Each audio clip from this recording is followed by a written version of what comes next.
Apart from the miraculous characteristic of the Quran, which we have looked into so far, it also has a mathematical miracle. An example of this is the numbers of repetitions of some words in the Quran. Some related words are surprisingly repeated the same number of times. Below are such words and the numbers of their repetitions in the Quran.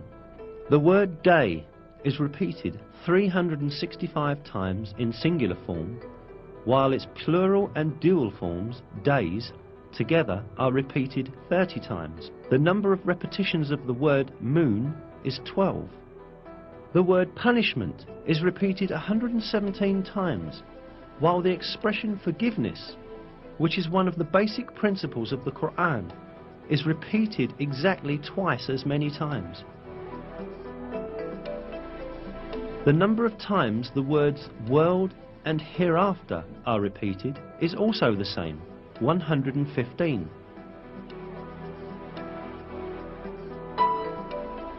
The statement of 7 heavens is repeated 7 times. The creation of the heavens is also repeated 7 times.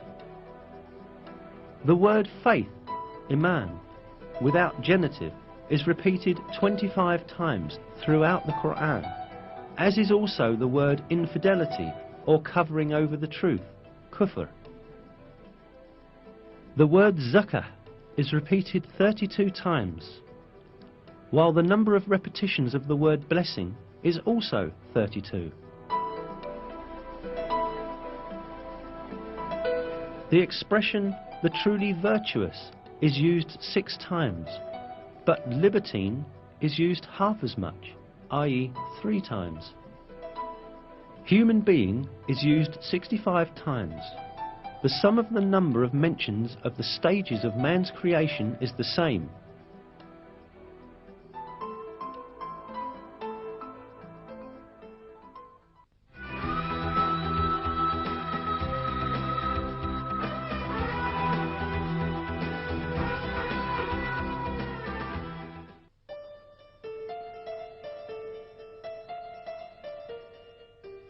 All that we have seen so far shows us an apparent fact.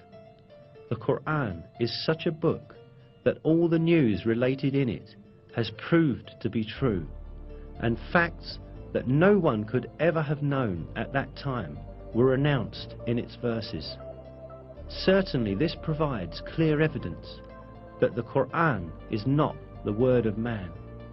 The Quran is the word of God, the originator of everything, and the Almighty, who encompasses everything with his knowledge. In a verse, God remarks on the Quran, "If it had been from other than God, they would have found many inconsistencies in it."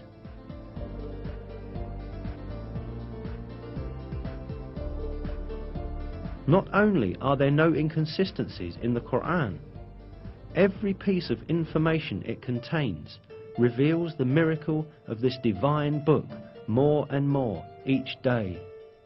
What falls to man is to hold fast to this divine book revealed by God and receive it as his one and only guide. In one of the verses, God calls out to us, "And this is a book we have sent down and blessed, so follow it and have fear of God, so that hopefully you will gain mercy."